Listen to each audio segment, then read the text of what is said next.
Ռեստորանում, որտեղ իշխում է շքեղությունը, աշխատակցուհուն նվաստացնում է ամբարտավան հաճախորդը, պահանջելով, որ նա խոսի ճապոներեն։ Խաղաղությամբ, արժանապատվությամբ նա պատասխանում է մի արտահայտությամբ, որը լռեցնում է սրահը, զրկում է ուժից նրան, ով իրեն վիրավորել էր։ Այդ պահից սկսած, հարգանքի փրկության պատմությունը սկսում է փոխել կյանքեր ընդմիշտ։ Երեկոյի արը Երանի հորիզոնը նկարում էր նարնջագույն երանգներով, երբ Ալինե Թանաքյանը վերջին անգամ կարգավորեց Սակուրա ռեստորանի կենտրոնական սեղանի վրա դրված շուշանների դասավորությունը, որը ժառանգել էր մորից Միդորիից։ Գտնվելով կենտրոնի սրտում, թաղամասում, որտեղ բնակվում էր Ճապոնիայից դուրս ամենամեծ ճապոնական համայնքը, Սակուրան ավելին էր, քան բարձրակարգ ճապոնա-հայկական խոհանոցի ռեստորան։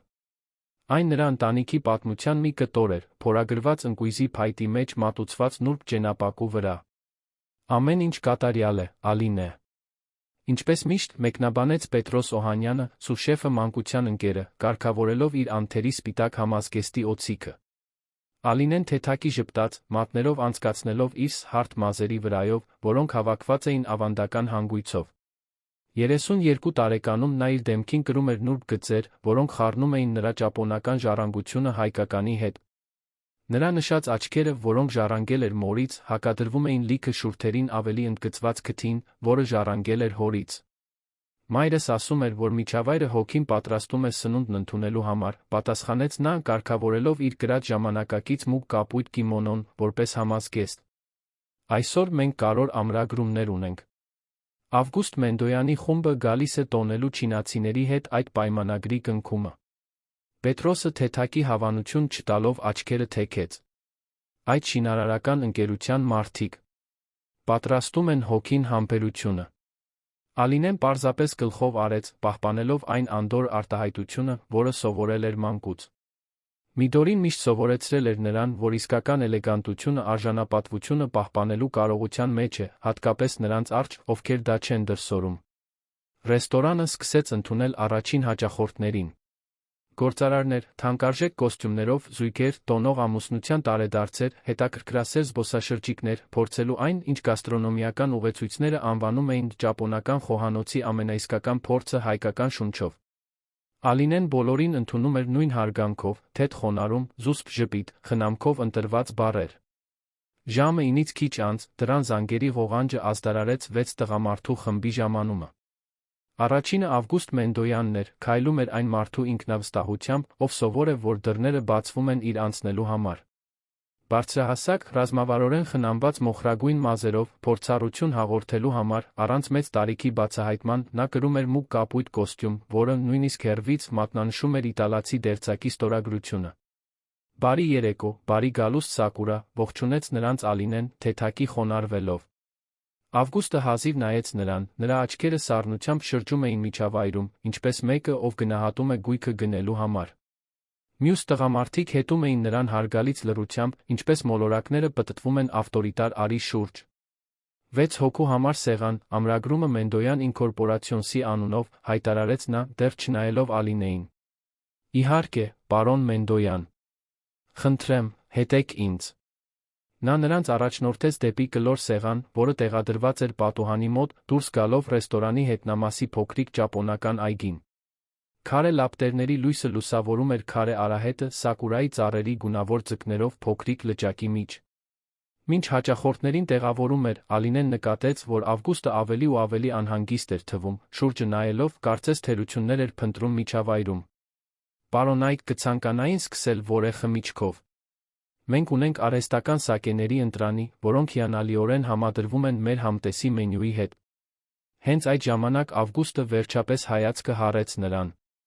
Նրա շագանակագույն աչքերում ջերմություն կամ համակրանք չկար, միայն մեկի հաշվարկված սառնությունը, ով սովոր է ստուգել սահմանները։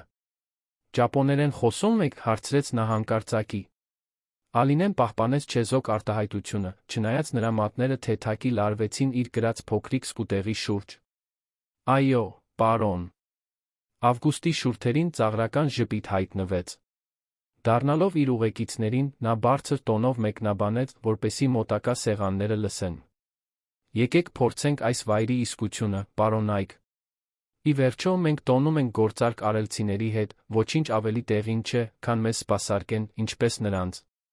Մյուս տղամարդիկ թեթակի ծիծաղեցին, ոմանք ակնհայտորեն անհարմար էին զգում, մյուսները հստակորեն զվարճանում էին սպասվող սադրանքից։ Դառնալով Ալինեին, Ավգուստը հայերեն խոսեց, յուրաքանչյուր բառն արտաբերելով չափազանցված հստակությամբ. Ես ուզում եմ, որ ինձ ճապոներեն սպասարկեն։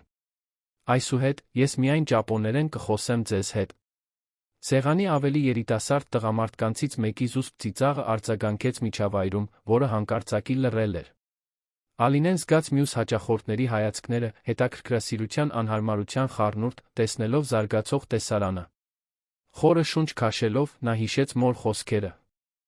երբ մեկը փորձում է խլել քո արժանապատվությունը, հենց այդ ժամանակ է, որ դու ամենաշատը պետք է կառչես դրանից։ Ինչպես կցանկանաք, պարոն, նա հանգիստ պատասխանեց հայերենով, պահպանելով հաստատուն անդոր հայացքը։ Ավգուստը մի պահ շփոթված թվաց ռեակցիայի բացակայությունից, բայց շուտով ինքն իրեն հավաքեց։ Նա խոսեց ակնհայտորեն անգիր արած ճապոներենով, բարձր շեշտադրումով տարրական քերականական կառուցվածքով, որը հիմնականում նշանակում էր «Ես ուզում եմ սաշիմի սակե»։ Սեղանի մյուս տղամարդիկ տպավորված էին թվում, բացառությամբ մի տարեց պարոնի, ով աչքերը ցածր էր պահում, կարծես մտադիր լինելով հեռու մնալ իրավիճակից։ Ալինեն մի քանի վայրկյան անշարժ մնաց, հայացքը պահելով այնպիսի հաստատակամությամբ, որը հակադրվում էր նրա կեցվածքի նրբությանը։ Միջավայրը, որը նախկինում լցված էր աշխույժ խոսակցություններով հետին պլանում նվագող դուդուկի մեղմ ձայնով, այժմ կարծես սպասման մեջ էր կանգ առել։ Նախ կգրեմ մյուս պարոնների պատվերները, վերջապես ասաց նա հայերենով, հանգիստ պարզ ձայնով, սկսեց շրջել սեղանի շուրջ, մանրակրկիտ գրառելով մյուս տղամարդկանց պատվերները, ովքեր թվում էին, թե թեթացած են ստեղծված լարվածությունից ժամանակավորապես փախչելու համար։ Երբ նա վերադարձավ Ավգուստի մոտ, նա նրան նայում էր զայրույթի հետաքրքրասիրության խառնուրդով։ Իսկ ձեզ համար, պարոն, հարցրեց նա հայերենով, գրիչը դրված նոթատետրի վրա։ Ես արդեն կատարել եմ իմ պատվերը, 4 պատասխանեց նա։ Այո, դուք պատվիրեցիք սաշիմի սակե։ Բայց մենք ունենք սաշիմիի 15 տեսակ, սակեի 23 տեսակ։ Եթե դուք չեք նախընտրում, որ ես ընտրեմ, հիմնվելով նրա վրա, թե ինչպես եմ կարծում, որ ամենալավը համապատասխանում է ձեր անհատականությանը։ Ապշահար լռություն տիրեց սեղանին։ Ինչ-որ մեկը ծիծաղը զսպեց։ Տարեց տղամարդը վերջապես բարձրացրեց հայացքը, հոգնած աչքերում հետաքրքրության կայծ։ Ավգուստը կարգավորեց իր կեցվածքը, ակնհայտորեն։ Չսովոր լինելով դիմակայելուն, նույնիսկ այդքան նրբորեն քաղաքավարի։ Զարմացրեք ինձ, մարտահրավեր նետեց նա, ձեռքի ամփույթ շարժումով։ Ալինեն գլխով արեց, հեռանալուց առաջ, թեթակի խոնարհվեց։ Կատարյալ ճապոներենով, այն երաժշտականությամբ նրբերանգներով, որոնք միայն մայրենի լեզվակիրը կարող է տիրապետել, նա շշնջաց. Kintsuji wo word mono wo kinpeku ditsukuru tsuru jijutsu desu. Orene se koda wo atsuka shikusuru hao desu. Ավգուստի արտահայտության փոփոխությունը նրբին էր, բայց անսխալ։ Նրա աչքերը թեթակի լայնացան, բերանի անկյունում մի մկան դողաց։ Մի պահ ամբարտավանության շղարշը կարծես թե պատռվեց, բացահայտելով մի բան, որը Ալինեն չէր սպասում տեսնել, ճանաչում։ Նա հեռացավ դեպի խոհանոց, զգալով նրա հայացքի ծանրությունը, որը հետում էր նրան։ Պետրոսը, ով հեռվից դիտում էր տեսարանը, արագ մոտեցավ։ Ինչ ասացիր նրան, հարցրեց նա ցածր ձայնով, անցնելով խոհանոցի դռներով։ Ալինեն խորը շունչ քաշեց, պատասխանելուց առաջ։ Խոսեցի Կինցուգիի մասին։ Այդ արվեստը, կոտրված ճենապակին ոսկով վերանորոգելու։ Այո։ Ասացի, որ դա կոտրվածը ոսկով վերանորոգելու արվեստ է, անկատարությունը գեղեցկություն դարձնելով։ Պետրոսը նրան նայեց հիացմունքի անհանգստության խառնուրդով։ Իսկ ինչու դա այդքան ազդեց նրա վրա։ Ալինեն դադարեց, նրա աչքերը մի պահ կորան հեռավոր հիշողության մեջ։ Որովհետև դա առաջին արտահայտությունն էր, որ մայրը սովորեցրել էր իր տիրուհու որդուն Ճապոնիայում։ Մի որբ տղա, ով կոտրել էր հին ճենապակյա ծաղկամանը, հուսահատ լացում էր, վախենալով պատժվելուց։ Հիշողություններ ճենապակու մեջ Սակուրայի խոհանոցում Ալինեն անձամբ էր վերահսկում ուտեստների պատրաստումը, նրա շարժումները ճշգրիտ արդյունավետ էին, ինչպես տարիներ շարունակ փորձված պարը։ Պետրոսը դեռս հետաքրքրությամբ էր դիտում նրան, կազմակերպելով հաջորդ պատվերների նախապատրաստական աշխատանքները, մինչ նա մտածում էր նրա նոր բացահայտման մասին։ Դուք ասում եք, որ ճանաչում եք այդ մարդուն։ Ավգուստ Մենդոյանին վերջապես հարցրեց նա, ձայնը ցածր պահելով, որպեսզի միայն Ալինեն լսի։ Նա գլխով արեց, կարգավորելով թունայի կտորների դասավորությունը սառույցի վրա։ Ես նրան չեմ ճանաչում, բայց մայրս, այո։ Նա աշխատել է նրա ընտանիքի համար գրեթե 5 տարի Տոկիոյում, մինչ ես կծնվեի։ Նրա մատները մի պահ կանգ առան սպիտակ ճենապակու վրա։ Նա հոգ էր տանում նրա մասին, երբ նա դեռահաս էր, մոր մահից հետո։ Պետրոսը մեղմ սուլեց։ Եվ նա ձեզ չճանաչեց։ Ինչպես կարող էր։ Ես ծնվել եմ նրա Հայաստան վերադառնալուց հետո։ Նա հավանաբար նույնիսկ չգիտի, որ ես գոյություն ունեմ։ Ալինեն վերսկսեց իր աշխատանքը, այժմ ավելացնելով շիսոյի փոքրիկ տերներ ձկան թափանցիկ կտորների մեջ։ Բայց ես նրան ճանաչեցի լուսանկարներից։ Մայրս մեկն ուներ, նրա 16 տարեկան հասակում, հոր կողքին։ Խոհանոցի դուռը բացվեց, Մարթան ամենափորձառու մատուցողուհիներից մեկը, մտավ անհանգիստ դեմքով։ Ալինե, այդ կապույտ կոստյումով տղամարդը հարցնում է, թե ով է ռեստորանի սեփականատերը։ Լարված լռություն տիրեց խոհանոցում։ Ալինեն խորը շունչ քաշեց, չորացրեց ձեռքերը իր անթերի սպիտակ գոգնոցի վրա գլխով արեց։ Ասա, որ նախ կկատարեմ նրանց պատվերները, ապա կներկայանամ։ Երբ Մարթան դուրս եկավ, Պետրոսը մեղմորեն բռնեց Ալինեի թը։ Վստահ ես։ Դու պարտավոր չես զբաղվել այդ տղայի հետ։ Նա ժպտաց, զուսպ ժպիտ, որը լիովին չէր հասնում նրա աչքերին։ Մայրս միշտ ասում էր, որ կան պահեր, երբ մեր ճանապարհը հատվում է անցյալի մարդկանց հետ ինչ-որ պատճառով։ Միգուցե ժամանակն է պարզել, թե որն է այն։ Մինչդեռ, գլխավոր սեղանի մոտ, Ավգուստ Մենդոյանը անսովոր լուռ էր։ Նրա գործընկերները, նկատելով նրա վարքի փոփոխությունը, փորձում էին լրացնել դատարկությունը, խոսելով չինացի ներդրողների հետ նոր կնքված պայմանագրի մասին, անշարժ գույքի ձեռնարկություն, որը արաբկիր թաղամասի 3 թաղամասերը կվերածեր շքեղ բազմաֆունկցիոնալ համալիրի։ 40 միլիոն դրամ միայն առաջին փուլում ոգորությամբ մեկնաբանեց Ռենատո Քարթաշյանը, խմբի ամենաերիտասարդ անդամը։ Չինացիները տպավորված էին շնորհանդեսից, Ավգուստ։ Ձեր դիտարկումը նրանց ներդաշնակության փիլիսոփայության մեր դիզայնի հայեցակարգի նմանության մասին հանճարեղ էր։ Ավգուստը պարզապես անուշադիր գլխով արեց, աչքերը հառած խոհանոցի դռանը։ Նրա դեմքը, սովորաբար հանգիստ հաշվարկված, այժմ անսովոր անհանգստություն էր մատնում։ Կարլոս Դրումյանը, խմբի ամենատարեց անդամը Ավգուստի մենթորը կարիերայի սկզբում, հետաքրքրությամբ դիտում էր նրան։ Թեթակի առաջ թեքվելով, նա շշնջաց. Ինչ-որ բան սխալ է, իմ ընկեր։ Կարծես ուրվական ես տեսել։ Ավգուստը դարձավ նրան, տատանվելով, ինչպես հազվադեպ էր թույլ տալիս իրեն։ Այդ ճապոներեն արտահայտությունը Կինցուգիի մասին։ Միայն մեկ մարդ է ինձ դա ասել նախկինում։ Կարլոսը բարձրացրեց իր մոխրագույն հոնքը։ Իսկ ով կլիներ։ Մի կին, ով աշխատում էր իմ ընտանիքի համար Տոկիոյում։ Երբ ես 16 տարեկան էի։ Ավգուստը գլխով արեց, կարծես փորձում էր հեռացնել անհարմար հիշողությունը։ Բայց դա անհնար է։ Նա հիմա կլիներ ավելի քան 70 տարեկան։ Մինչ Կարլոսը կպատասխաներ, առաջին ուտեստները հասան սեղանին։ Գույների հյուսվածքների շքերթ, դասավորված գեղարվեստական ճշգրտությամբ։ Ավգուստին նախատեսված ուտեստը վերջինն էր, պրեմիում սաշիմիի կոմպոզիցիա, ձեռքով քանդակված սառույցի վրա, կենտրոնում ճակնդեղից փորագրված փոքրիկ սակուրայի ծաղիկով։ Կողքին, Ակիտայի արհեստական սակեի շիշ, սառեցված ճիշտ ջերմաստիճանում, հայտնի իր նրբությամբ տանձի նոտաներով։ Խոհարարը խնդրում է լռությամբ վայելել ուտեստի հետ առաջին պահը, բացատրեց Մարթան մատուցելիս։ Նա կարծում է, որ համը արժանի է զգայարանների ամբողջ ուշադրությանը։ Գործարարները զարմացած հայացքներ փոխանակեցին, բայց հնազանդվեցին։ Հաջորդած լռության մեջ Ավգուստը դիտում էր իր արջի ուտեստը։ Տարերի դասավորությունը, մանրամասների նկատմամբ ուշադրությունը, ամեն ինչ ավելին էր փոխանցում, քան տեխնիկան, կար գրեթե պաշտամունքային հոգատարություն, լուռ արժանապատվություն, որը նա վաղուց չէր զգացել։ Համտեսելիս, սեղանի շուրջ հավանության զուսպ բացականչություններ շրջանառվեցին։ Նույնիսկ Ավգուստը, ով սովոր էր աշխարհի աստղային ռեստորաններում ճաշելուն, չկարողացավ թաքցնել զարմանքը կատարյալ հավասարակշռված համերի պայթյունի առջ։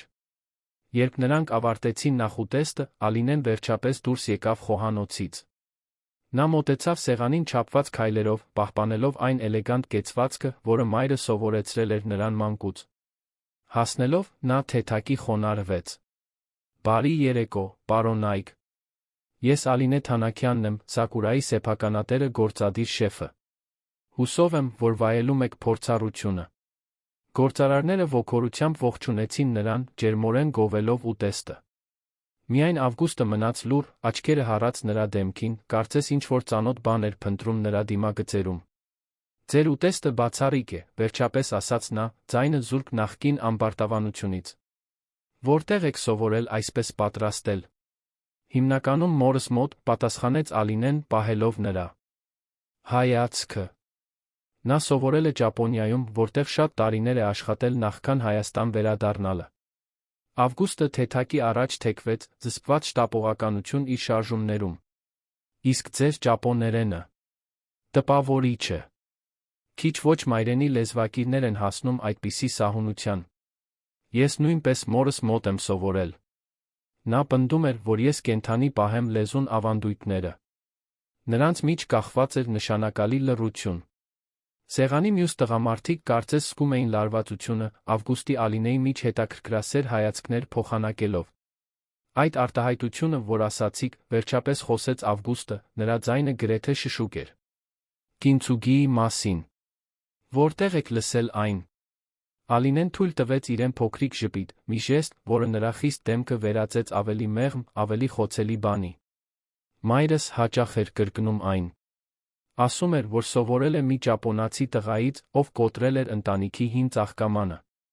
Նա բացատրել էր նրան, որ ծաղկամանը կվերանորոգվի ոսկե լաքով, դառնալով ավելի արժեքավոր գեղեցիկ այն պատճառով, որ կոտրվել վերանորոգվել էր։ Ավգուստի դեմքը նկատելիորեն գունատվեց։ Նրա ձեռքը, բռնած սակեի բաժակը, թեթակի դողաց։ Ինչպես էր ձեր մոր անունը, հարցրեց նա, ձայնը զսպված, բայց գրեթե աննկատ դողով։ Միդորի, պատասխանեց Ալինեն։ Միդորի Թանաքյան։ Ավգուստը կարճ ժամանակով փակեց աչքերը, կարծես անունը ֆիզիկապես հարվածել էր նրան։ Երբ նա նորից բացեց դրանք, ինչ-որ բան փոխվել էր նրա հայացքում, սովորական կոշտությունը փոխարինվել էր խոցելիությամբ, որը տեղին չէր թվում նրա սովորաբար անտարբեր դեմքին։ Միդորի, նա կրկնեց անունը զարմանալի հարգանքով։ Նա այստեղ է։ Ռեստորանում։ Տխրության ստվեր անցավ Ալինեի դեմքով։ Մայրս մահացել է 5 տարի առաջ։ Այս ռեստորանը նրա երազանքն էր։ Ես պարզապես շարունակեցի այն։ Ավգուստը դանդաղ գլխով արեց, հասկացողության ծանր ժեստով։ Մի պահ թվում էր, թե նա ավելին կասի, բայց զսպեց իրեն։ Փոխարենը նա ուղղվեց աթոռին, ի զարմանս իր ընկերների, գլուխը խոնարհեց հարգալից կերպով Ալինեի առաջ։ Ներողություն եմ խնդրում իմ նախորդ պահվածքի համար, ասաց նա, յուրաքանչյուր բառ արտասանելով կանխամտածված հստակությամբ։ Դա անտեղի էր։ Ամբողջ սեղանը կարծես սառել էր Ավգուստ Մենդոյանի ներողության խնդրանքի առջ, մի մարդու, ով հայտնի էր իր անզիջումությամբ սխալներ չընդունելուց։ Կարլոս Դրումյանը դիտում էր տեսարանը թարմացված հետաքրքրությամբ, թեթ ժպիտ հայտնվեց նրա մոխրագույն բեղերի տակ։ Ալինեն ընդունեց ներողությունը զուսպ գլխով անելով։ Շնորհակալ եմ, պարոն Մենդոյան։ Այժմ, եթե թույլ կտաք, ես կվերադառնամ խոհանոց, վերահսկելու հիմնական ուտեստի պատրաստումը։ Հուսով եմ, որ դուք կշարունակեք վայելել երեկոն։ Մինչ նա հեռանում էր, Ավգուստը հայացքով հետում էր նրան, աննկարագրելի արտահայտություն իր դեմքին։ Երբ նա անհետացավ խոհանոցում, նա շրջվեց, տեսնելու Կարլոսին, ով ուշադիր դիտում էր նրան։ Ես երբեք չեմ տեսել, որ Ավգուստ Մենդոյանը ներողություն խնդրի 30 տարվա ընկերության ընթացքում, ցածր ձայնով մեկնաբանեց տարեցը։ Այդ աղջիկը պետք է խորը բանի է դիպել, որ կարողանա դա անել։ Ավգուստը անմիջապես չպատասխանեց։ Նրա մատները անուշադիր հետում էին իր արջի սակեի փոքրիկ ճենապակու ուրվագծին։ Ես նրա մորը ճանաչել եմ Տոկիոյում, երբ հայրս ընդլայնում էր բիզնեսը Ճապոնիայում, վերջապես ասաց նա։ Ես 16 տարեկան էի, վերջերս կորցրել էի մորս, հայրս չափազանց զբաղված էր կայսրություն կառուցելով, որդու փլուզումը նկատելու համար։ Նա դադարեց, մի կում սակե խմելով, նախքան շարունակելը։ Միդորին միակ մարդն էր, ով տեսավ ապստամբ տղայի արտաքինից այն կողմ։ Նա ինձ սովորեցրեց Կինցուգիի մասին, երբ ես զայրույթի պահին կոտրեցի Մին դինաստիայի ծաղկամանը։ Եվ ինչ պատահեց։ Նախատելու փոխարեն նա ինձ ցույց տվեց, թե ինչպես են սպիները առարկայի մարդու պատմության մասը։ Ինչպես է գեղեցկությունը հաճախ առաջանում խնամքով վերանորոգված անկատարություններից։ Ավգուստը գլխով արեց, կարոտախտային ժպիտ հայտնվեց կարճատ։ Դա առաջին անգամն էր, որ ինչ-որ մեկը ինձ չվերաբերվեց որպես Մենդոյանի ժառանգ, այլ պարզապես որպես շփոթված վիրավորված դեռահաս։ Կարլոսը հասկացողաբար գլխով արեց։ Իսկ ծաղկամանը։ Նա անձամբ վերանորոգեց այն։ Այն դարձավ իմ ամենաթանկարժեք սեփականություններից մեկը։ Ավգուստը նայեց խոհանոցի ուղղությամբ, նորոգված վճռականություն իր հայացքում։ Ես պետք է պատշաճ կերպով խոսեմ նրա դստեր հետ։ Առանց հանդիսատեսի։ Մինույն ժամանակ խոհանոցում Ալինեն մեթոդաբար աշխատում էր, բայց նրա միտքը հեռու էր կաթսաներից դանակներից։ Պետրոսը մոտեցավ, նրա ուսին մեղմորեն դնելով ձեռքը։ Լավ ես։ Ինչ պատահեց դրսում։ Ալինեն խորը շունչ քաշեց, պատասխանելուց առաջ։ Նա ճանաչում էր մորս։ Եվ կարծես, նա ինչ-որ կարևոր բան էր նրա համար։ Նրա աչքերը հանդիպեցին Պետրոսի աչքերին, բացահայտելով զգացմունքների խառնուրդ, որոնք նա հազվադեպ էր թույլ տալիս ուրիշներին տեսնել։ Այդ բոլոր պատմությունները, որ նա պատմում էր այն տղայի մասին, ով դարձել էր երկու աշխարհների միջ բաժանված մարդ, դա նա էր, Պետրոս։ Ավգուստ Մենդոյանը։ Նույնը, ով փորձեց ինձ այսօր նվաստացնել։ Եվ հիմա։ Ալինեն նայեց խոհանոցի անկյունում գտնվող փոքրիկ զոհասեղանին, որտեղ մի դորի լուսանկարը խաղաղ ժպտում էր թարմ ծաղիկների դասավորության կողքին։ Հիմա ես կպատրաստեմ լավագույն ընթրիքը, որը նա երբեք փորձել է։ Որովհետև դա այն է, ինչ կաներ մայրս։ Արժանապատվության արժեքը երեկոյի մնացած մասն անցավ քաղաքավարության զսպված լարվածության տարօրինակ բալետի մեջ։ Ավգուստի սեղանին մատուցվող յուրաքանչյուր նոր ուտեստի հետ գործարարը կարծես ավելի էր ընկղմվում հեռավոր մտքերի մեջ, ավտոմատ կերպով պատասխանելով իր գործընկերների խոսակցության փորձերին։ Նրա աչքերը հաճախ շեղվում էին խոհանոցի մուտքի մոտ, կարծես սպասում էր, որ Ալինեն ցանկացած պահի նորից հայտնվի։ Երբ մատուցվեց աղանդերը, ավանդական դորայակի նուրբ մեկնաբանություն, ավանդական լոբու մածուկի փոխարեն կաթնախտուցով լցոնմամբ, Ավգուստը վերջապես որոշում կայացրեց։ Նա աննկատ կանչեց մոտակա մատուցողուհուն։ Խնդրում եմ, խոհարար Ալինեին խնդրեք ինձ մի քանի րոպե հատկացնել, երբ մենք ավարտենք։ Մասնավորապես, եթե հնարավոր է։ Մատուցողուհին քաղաքավարի գլխով արեց անհետացավ խոհանոցում։ Րոպեներ անց, երբ խումբը վերջացնում էր սուրճը, նա վերադարձավ ձեռագործ վաշի թղթի վրա գրված փոքրիկ գրությամբ։ Հանդիպեք ինձ հետնամասի այգում փակվելուց հետո։ 23:30 Ա.Դ. Ավգուստը խնամքով ծալեց գրությունը, դրեց իր բաճկոնի ներքին գրպանը։ Կարլոսը, դիտելով ժեստը, հարցական հոնքը բարձրացրեց, բայց չմեկնաբանեց։ Երբ խումբը վերջապես վեր կացավ հեռանալու, Ռենատոն պնդեց, որ բոլորը շարունակեն տոնակատարությունը մոտակա կոկտեյլ բարում։ Ավգուստը քաղաքավարիորեն հրաժարվեց, պատճառաբանելով հոգնածություն վերջին օրերի ինտենսիվ բանակցություններից հետո։ Ես զարմացած եմ, մեկնաբանեց Ռենատոն, երբ նրանք սպասում էին իրենց մեքենաներին մանրող ծառայության մոտ։ Սովորաբար դուք եք վերջինը, ով ցանկանում է ավարտել տոնակատարության երեկոն։ Ավգուստը ու սերը թափահարեց, նրա շեղված հայացքը շրջում էր փողոցում, որը լի էր ճապոնական հիերոգլիֆներով, ցուցանակներով, հաստատություններով։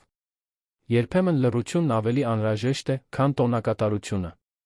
Մյուս գործարարները հրաժեշտ տվեցին, թողնելով միայն Կարլոսին, ով սպասում էր նույն վարորդին, ինչ Ավգուստը։ Դա իմ գործը չէ, մեկնաբանեց տարեցը, երբ նրանք մենակ մնացին, բայց ես ճանաչում եմ, երբ ինչ-որ բան կամ ինչ-որ մեկը ազդում է քեզ վրա։ Եվ այդ աղջիկը հստակորեն դիպել է մի բանի, որը դու լավ պահել ես։ Ավգուստը կարգավորեց վերնաշապիկի թքերը, մի ժեստ, որը նա միշտ անում էր, երբ անհարմար էր զգում։ Դա բարդ է, Կարլոս։ Ես ճանաչել եմ նրա մորը մի պահի իմ կյանքի խոցելի պահին։ Եվ հիմա դուք գտել եք դստերը։ Ինչ արտասովոր դեպք։ Ես չեմ հավատում պատահականություններին, պատասխանեց Ավգուստը, նրա հայացքն այժմ հառած էր Սակուրայի ճակատին, որտեղ լույսերը սկսում էին մարել, քանի որ վերջին հաճախորդները հեռանում էին։ Բայց ես նա չգիտեմ, թե ինչպես բացատրել, թե ինչու հենց այս ռեստորանում հայտնվեցի այսօր։ Կարլոսը ժպտաց, իր 70 տարվա իմաստությունը փայլում էր իր հոգնած աչքերում։ Միգուցե որոշ մարդիկ մեր կյանք են մտնում երկու անգամ, մեկ անգամ, սերմը տնկելու համար, մյուս անգամ ցույց տալու համար, թե ինչ է աճել։ Մինչ Ավգուստը կպատասխաներ, վարորդը ժամանեց Mercedes-Benz-ով։ Կարլոսը հրաժեշտ տվեց, ընկերոջ ուսին թեթակի հարվածելով։ Ինչ էլ որ դու պատրաստվում ես նրա հետ խոսել, հիշիր, խոնարհությունը երբեք ոչ ոքի չի նվազեցրել։ Ավգուստը դիտեց Կարլոսի մեքենայի հեռանալը, նախքան ժամացույցը ստուգելը 23:10։ Նա ազատեց իր վարորդին, պատճառաբանելով, որ մի փոքր կքայլի մարսելու այդ բացառիկ կերակուրը։ Երբ մեքենան անհետացավ անկյունում, նա շրջեց թաղամասով, վերադառնալով Սակուրա կողքի փողոցով։ Ռեստորանն այժմ լիովին մութ էր, բացառությամբ հետնամասի այգուց եկող մեղմ լուսավորության։ Ավգուստը շրջեց շենքի շուրջը, գտնելով մի փոքրիկ կիսաբաց փայտե դարպաս։ Ճապոնական այգին ավելի տպավորիչ էր գիշերը։ Քարե լապտերները սաթե լույսով լուսավորված արահետ էին ստեղծում խնամքով մշակված ծառերի միջ, արտացոլվելով փոքրիկ լճակի անդորր ջրերում։ Կարմիր փայտե կամարած կամրջի վրա Ալինեն սպասում էր, դեռս կրելով մուգ կապույտ կիմոնոն, բայց այժմ մազերը բաց էին, շրջանակելով նրա դեմքս ջրվեժով, որը հասնում էր նրա մեջքի կեսին։ Ավգուստը տարօրինակ ծանոթություն զգաց, նրան այսպես տեսնելով։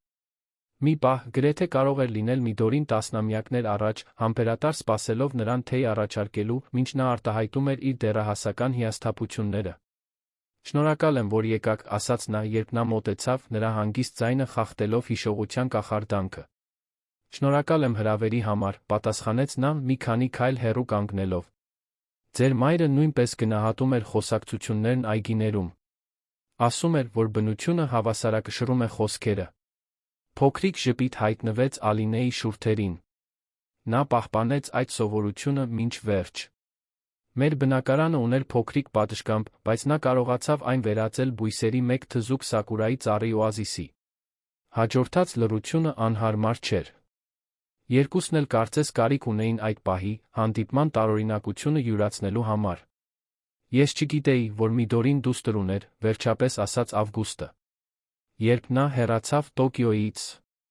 Նա 2 ամսական հղի էր, լրացրեց Ալինեն, մատներով անուշադիր հետելով կամրջի փայտե բազրիքին։ Հայրս հայ խոհարար էր, ով նրան ճանաչել էր խոհարարական միջազգային մրցույթի ժամանակ։ Դա սեր էր առաջին հայացքից, ինչպես ինձ պատմել են։ Ավգուստը դանդաղ գլխով արեց։ Դա բացատրում է ձեր կիրքը գաստրոնոմիայի հանդեպ։ Ես մեծացել եմ կաթսաների դանակների միջ։ Այլ կերպ լինել չէր կարող։ Ալինեն դադարեց, ուշադիր ուսումնասիրելով Ավգուստի դեմքը։ Ինչի՞ մասին էիք կոնկրետ ցանկանում խոսել ինձ հետ, պարոն Մենդոյան։ Նրա պաշտոնականությունը նրան վերադարձրեց ներկա պահին, այն գիտակցությանը, թե ինչպես էր նա իրեն պահել ժամեր առաջ։ Նախ, ես ուզում եմ պատշաճ կերպով ներողություն խնդրել իմ անընդունելի պահվածքի համար։ Այդ տեսակի ամբարտավանության համար արդարացում չկա։ Նա խորը շունչ քաշեց, շարունակելուց առաջ։ Եվ երկրորդ, ես ուզում էի խոսել ձեր մոր մասին, այն մասին, թե նա ինչ նշանակություն ուներ ինձ համար։ Ալինեն երկար ժամանակ դիտեց նրան, նախքան լճի կողքի փոքրիկ տաղավարի ուղղությամբ ժեստ անելը։ Եկեք նստենք։ Այս խոսակցությունը ժամանակ է պահանջում։ Տաղավարում մի փոքրիկ ցածր սեղան արդեն պատրաստված էր սճենապակյա թեյնիկով, կանաչ թեյով, 2 մանրիկ առանց բռնակի բաժակներով։ Ալինեն մատուցեց երկուսին էլ շարժումների ճշգրտությամբ, որը միայն տարիների պրակտիկան է ապահովում։ Մայրս խոսում էր ձեր մասին, ասաց նա, թեյ առաջարկելով նրան։ Երբեք անունով չէր ասում, բայց նկարագրում էր 2 աշխարհների միջ մոլորված տղային, կեսը ճապոնացի սրտով, կեսը արմատյան մտքով։ Նա ասում էր, որ դուք այցելում էիք Տոկիոյի մանկատուն։ Ավգուստը բռնեց փոքրիկ բաժակը 2 ձեռքով, ջերմությունը մխիթարող էր իր մատներին։ Սկսեցի այցելել մորդ ճանաչելուց հետո։ Նա առաջին անգամ ինձ տարավ այնտեղ, երբ հասկացավ, որ ես ինձ կորած եմ զգում։ Նրա աչքերը կորան հիշողությունների մեջ։ Հայրս ուզում էր, որ ես դառնամ անողոք գործարար, ինչպես ինքը։ Բայց իմ մի մասը դիմադրում էր այդ գաղափարին։ Միդորին դա նկատեց։ Իսկ մանկատունը։ Նա կարծում էր, որ ես պետք է տեսնեմ երեխաների, ովքեր բախվում են իրական մարտահրավերների, ոչ թե պարզապես արտոնյալ դեռահասի տառապանքների։ Իր դեմքը կարճ ժամանակով լուսավորեց անկեղծ ժպիտ։ Ես սկսեցի նվիրատվություններ անելով, բայց շուտով անգլերեն էի սովորեցնում ավագներին։ Ի վերջո, ֆինանսավորեցի վայրի վերանորոգումը, երբ ժառանգեցի իմ բաժինը ընկերությունից։ Ալինեն գլխով արեց, մտածկոտ արտահայտություն իր դեմքին։ Ինչ պատահեց այդ տղայի հետ, ով այցելում էր մանկատներ։ Ինչպես նա վերածվեց այն մարդու, ով փորձեց նվաստացնել մի աշխատակցուհու այսօր երեկոյան։ Հարցը, չնայած ուղղակի էր, մեղադրանք չէր պարունակում, միայն անկեղծ հետաքրքրասիրություն։ Այնուամենայնիվ, Ավգուստը զգաց դրա ծանրությունը, կարծես դա դատավճիռ լիներ։ Նա շեղվեց ճանապարհից, խոստովանեց նա երկար լռությունից հետո։ Յուրաքանչյուր կնքված գործարքի, յուրաքանչյուր կուտակված միլիոնի հետ, տղան անհետանում էր։ Հայրս ասում էր, որ սենտիմենտալությունը կայսրություններ չի կառուցում։ Նրա աչքերը հանդիպեցին նրա աչքերին, զարմանալիորեն խոցելի։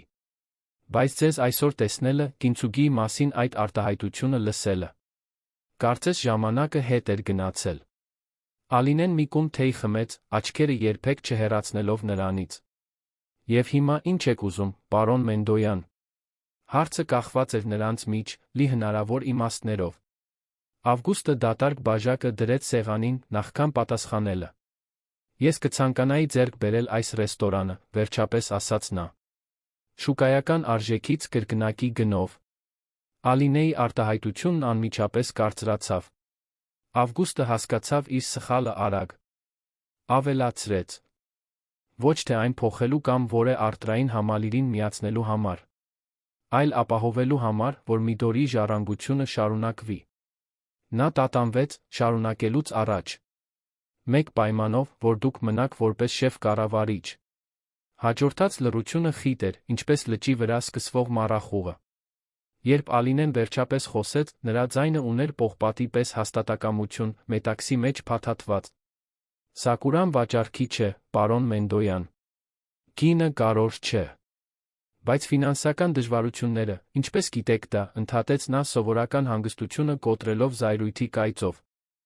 Ավգուստը մի պահ շփոթված թվաց։ Ես այս առավոտ ճանապարհին ուսումնասիրեցի ռեստորանի մասին։ Հանրային գրառումները ցույց են տալիս աճող պարտքեր, թաղամասում վարձակալության աճ, նոր միջազգային շեֆերով տների մրցակցությունը։ Այսինքն դուք որոշեցիք, որ կարող եք պարզապես գնել խնդիրը։ Ինչպես անում եք ամեն ինչ ձեր կյանքում։ Քննադատությունը նրան հարվածեց վիրաբուժական ճշգրտությամբ։ Ավգուստը զգաց մի բան, որը հազվադեպ էր զգում, ամոթ։ Դա իմ մտադրությունը չէր, մեղմորեն ասաց նա։ Ես ուզում էի օգնել, հարգել Միդորիի հիշատակը։ Մայրս կարիք չունի, որ իր անունը պահպանվի փողով, պատասխանեց Ալինեն, նրա ձայնն այժմ ավելի զսպված էր։ Նրա իսկական ժառանգությունը այն է, թե ինչպես ենք ապրում, այն ընտրությունները, որոնք ամեն օր անում ենք։ Ավգուստը դանդաղ գլխով արեց, ընդունելով նախատինքը։ Ուրեմն ինչ կարող եմ անել։ Հարցի անկեղծությունը կարծես զարմացրեց Ալինեին։ Նա ուսումնասիրեց նրա դեմքը, կարծես փորձում էր տեսնել հզոր գործարարի դիմակից այն կողմ, փնտրելով այն դեռահասին, ում մայրը ճանաչել էր։ Կարող եք սկսել մարդկանց նույն հարգանքով վերաբերվելով, ինչ ակնկալում եք ստանալ, վերջապես պատասխանեց նա։ Ներառյալ մատուցողուհիներին, ռեստորանի շեֆերին։ Թեթ ժպիտ ծածկեց Ավգուստի շուրթերը։ Թաչ։ Մինչ նրանք կշարունակեին, Ավգուստի բջջայինը թրթռաց։ Նա ստուգեց այն դժգոհությամբ, որը արագ վերածվեց անհանգստության։ Կարծես մեր փոքրիկ տեսարանը ռեստորանում աննկատ չի մնացել, ասաց նա, էկրանը ցույց տալով Ալինեին։ Դա հայտնի մարդկանց բամբասանքների պորտալի ծանուցում էր։ Միլիարդատեր Ավգուստ Մենդոյանը նվաստացվել է շեֆի կողմից Երանի ռեստորանում։ Ալինեն նկատելիորեն գունատվեց։ Ինչպես դա։ Ինչ-որ մեկը նկարահանել է։ Սոցիալական ցանցերն արդեն լի են դեպքի տարբեր տարբերակներով։ Նա մատը սահեց էկրանով, արագ կարդալով։ Ոմանք բավականին ստեղծագործական են, պետք է խոստովանեմ։ Ըստ երույթին, ես պահանջել եմ, որ դուք ծնկի իջած մատուցեք, դուք սակե եք շպրտել իմ դեմքին։ Դա ծիծաղելի է։ Ես երբեք։ Ահա թե ինչպես է աշխատում թվային շոուն, ընդհատեց նա զարմանալի հանգստությամբ։ Ճշմարտությունը հազվադեպ է այնքան հետաքրքիր, որքան նրանց ստեղծած ֆանտազիան։ Ալինեն հանկարծակի վեր կացավ, քայլելով դեպի լճի եզրը։ Նրա սիլուետը քարե լապտերների ֆոնին լարվածություն էր հաղորդում, որը նրա զսպված դեմքը չէր բացահայտում։ Ես չեմ ուզում դա, վերջապես ասաց նա։ Ես չեմ ուզում դառնալ տեսարան, խորհրդանիշ, մեմ։ Այս ռեստորանը իմ կյանքն է, ոչ թե բեմ հորինված դրամաների համար։ Ավգուստը մի պահ դիտեց նրան, նախքան նրան միանալը լճի ափին։ Նա պահպանեց հարգալից հեռավորություն, բայց նրա ներկայությունը փոխանցում էր անսպասելի համերաշխություն։ Ես կարող եմ օգնել դրանում, եթե թույլ տաք։ Ես փորձ ունեմ պատկերային ճգնաժամեր կառավարելու մեջ։ Ալինեն շրջվեց, նրան նայելու, թերահավատություն իր դեմքին։ Եվ ինչու՞ դա կանեիք։ Իմ մոր հիշատակի համար։ Մասամբ, խոստովանեց նա։ Բայց նա այն պատճառով, որ տարիներ շարունակ առաջին անգամ ինչ-որ մեկը ինձ հիշեցրեց այն մարդու մասին, ով ես կարող էի լինել։ Եվ միգուցե դեռ կարող եմ։ Նրանց փոխանակած հայացքը ավելին էր պարունակում, քան բառերը կարող էին արտահայտել, փոխադարձ ճանաչում, որ այս հանդիպումը, որքան էլ անհավանական լիներ, փոխել էր հիմնարար ինչ-որ բան երկուսի մոտ էլ։ Լռությունը խախտվեց նրանց բջջային հեռախոսներին միաժամանակ հասնող հաղորդագրությունների ձայնով։ Ալինեն նախ ստուգեց իրենը զարմանքի բացականչություն արձակեց։ Տեսանյութը հիմա ամենուր է։ Ավգուստը զննեց իր էկրանը լրջորեն գլխով արեց։ Մամուլն այստեղ կլինի առավոտյան։ Մենք պետք է որոշենք, թե ինչպես վարվել դրա հետ։ Միասին, թե՞ առանձին։ Ալինեն խորը շունչ քաշեց, նայելով Երանի գիշերային երկնքին, որտեղ մի քանի աստղեր կարողանում էին փայլել լուսային աղտոտվածությանը հակառակ։ Միասին, վերջապես պատասխանեց նա։ Բայց մեկ պայմանով, ոչ մի խնդիր չգնել, պարոն Մենդոյան։ Որոշ բաներ պետք է ձեռք բերել այլ կերպ։ Առաջին անգամ այդ երեկո Ավգուստը բացահայտ ժպտաց, մի ժպիտ, որը լուսավորեց նրա դեմքը վաղուց մոռացված երիտասարդությամբ։ Կարծում եմ, կարող եմ սովորել ապրել այդ պայմանով։ Եվ, խնդրում եմ, ինձ Ավգուստ կանչեք։ Մեդիա փոթորիկ հաջորդ 2 օրն անցան գործունեության մրրիկի մեջ։ Լաուրա Մոնթեյանի հետ հարցազրույցը հրապարակվեց Հայաստանի Հանրապետություն թերթի կիրակնօրյա համարում, զբաղեցնելով մշակութային բաժնի 2 ամբողջական էջ, մարդկային կինցուգիի արվեստը։ Ինչպես ռեստորանում տեղի ունեցած բախումը բացահայտեց սերունդների միջ քավության պատմություն վերնագրով։ Հոդվածը հավասարակշռված զգայուն ներկայացնում էր Ալինեին, Ավգուստին այնպիսի խորությամբ նրբերանգներով, որոնք հազվադեպ էին հանդիպումը հայտնի մարդկանց լուսաբանումներում։ Արձագանքն անմիջական էր։ Այլ լրատվամիջոցներ վերարտադրեցին հարցազրույցի հատվածներ, մեկնաբանները քննարկեցին հանդիպման մշակութային խորհրդանիշը, սոցիալական ցանցերը, որոնք նախկինում բաժանված էին Ալինեի թիմի Ավգուստի թիմի միջ, այժմ կարծես միավորվել էին հաշտության փոխադարձ հարգանքի պատմության շուրջ։ Սակուրայում Ալինեն անխոնջ աշխատում էր հատուկ միջոցառման նախապատրաստական աշխատանքների վրա, որը նա անվանել էր «Հարգանքի գիշեր»։ Պետրոսը խոհանոցի անձնակազմը կատարելագործում էին համտեսի մենյուն, որը կներկայացներ Միդորիի պատմությունը պատմող ուտեստներ, Ճապոնիայում նրա վաղ տարիներից մինչ Երանում ռեստորանի բացումը։ Դուք իսկապես կարծում եք, որ դա կաշխատի, հարցրեց Պետրոսը, երբ նրանք ավարտում էին անհրաժեշտ բաղադրիչների ցուցակը։ Նրա ձայնում մեղադրանք չկար, միայն անկեղծ անհանգստություն։ Ալինեն հոգոց հանեց, շփելով իր հոգնած աչքերը։ Գրեթե առավոտյան 2-ն էր, նրանք մենակ էին լուռ խոհանոցում։ Անկեղծ ասած։ Չգիտեմ։ Բայց դա միակ լուծումն է, որը պահպանում է այն, ինչն ինձ համար ամենակարևորն է, այս վայրի ամբողջականությունը։ Պետրոսը գլխով արեց, հասկացողաբար։ Մի պահ տատանվելուց հետո նա մեկնաբանեց. Ավգուստը այսօր մի քանի անգամ զանգել է։ Գիտեմ, պատասխանեց Ալինեն, ստուգելով իր բջջայինի ծանուցումները։ Նա ուզում է օգնել, բայց ես պետք է դա անեմ իմ ձով։ Նա իսկապես փոխվել է թվում։ Կամ գոնե, փորձում է։ Փոքրիկ ժպիտ ծածկեց Ալինեի շուրթերը։ Մայրս միշտ ասում էր, որ մարդիկ կարող են զարմացնել մեզ, եթե մենք նրանց տարածք տանք, նորից հայտնաբերելու, թե ովքեր են իրականում։ Միջոցառման Առավոտյան Ալինեն արթնացավ Ավգուստի հաղորդագրությունից։ Հարգում եմ ձեր տարածքը, ձեր տեսլականը։ Այսօր հեռվից կդիտեմ ոչ որպես ներդրող կամ գործարար, այլ որպես մեկը, ով հավատում է նրան, ինչ դուք փորձում եք կառուցել։ Հաջողություն։ Հաղորդագրության պարզությունը նրան ավելի խորը հուզեց, քան ցանկացած մեծ ֆինանսական օգնության առաջարկ կարող էր անել։ Դա լուրջ ճանաչում էր, որ սա իր պայքարն էր, իր պատմությունը պատմելու համար։ Ժամը 16:00-ին թիմը հավաքվեց միջոցառումից առաջ վերջին ճշգրտումներն անելու համար։ Ալինեն մուտքի մոտ փոքրիկ ձեռագիր պաստառ էր պատրաստել։ Այսօր այստեղ ընտրելը ֆիքսված արժեք չունի, միայն հարգանք։ Վճարեք այն, ինչ ձեր սիրտը կամենա ստացածի համար։ Մենք ոչ մի ամրագրում չունենք, մեկնաբանեց Մարթան, անհանգստությունն ակնհայտ իր ձայնում։ Վստահ եք, որ մարդիկ կգան։ Պատվերների պակասից չէր, հանգիստ պատասխանեց Ալինեն։ Երեկվանից ավելի քան 200 զանգ ենք ստացել, բայց ես յուրաքանչյուրին բացատրել եմ, որ այսօր ամրագրումներ չեն լինի։ Ով գա, կգա իմաստի համար, ոչ թե սեղանի երաշխիքի համար։ Ժամը 19:00-ին բացման ժամին դռան մոտ ոչ ոք չկար։ Թիմը տագնապալի հայացքներ փոխանակեց, բայց Ալինեն հանգիստ մնաց, անձամբ վառելով այգու լապտերները, ինչպես միշտ անում էր մայրը։ Ժամը 19:15-ին 2 տարեց զույգ ամաչկոտորեն ժամանեցին։ Ալինեն անմիջապես ճանաչեց նրանց, նրանք 10 տարուց ավելի կանոնավոր հաճախորդներ էին, մոր ժամանակներից։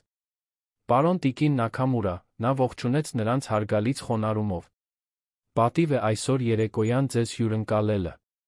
Մենք դա ոչ մի բանի համար չէինք բաց թողնի, պատասխանեց տիկին Նաքամուրան մեղմ ժպիտով։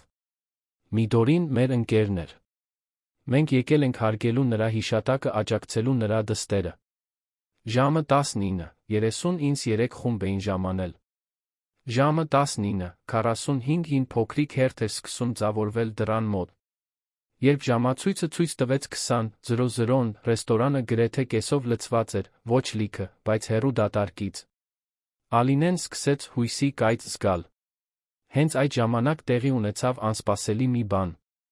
Դպրոցական ավտոբուսը կանգնեց ռեստորանի դիմաց, դրանից իջան մոտ 20 դեռահաս, ուղեկցությամբ 2 ուսուցիչների։ Երիտասարդներից մեկը, մոտ 16 տարեկան մի աղջիկ, վճռականորեն մոտեցավ Ալինեին։ Մենք հայ-ճապոնական մշակութային ինստիտուտից ենք, բացատրեց նա, նրա կատարյալ հայերենը կրում էր միայն իր նախնիների լեզվի թեթ շեշտադրումը։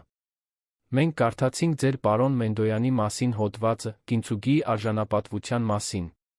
Մեր ճապոնական մշակույթի ուսուցիչն ասաց, որ մենք պետք է դա զգանք, ոչ թե պարզապես կարդանք դրա մասին։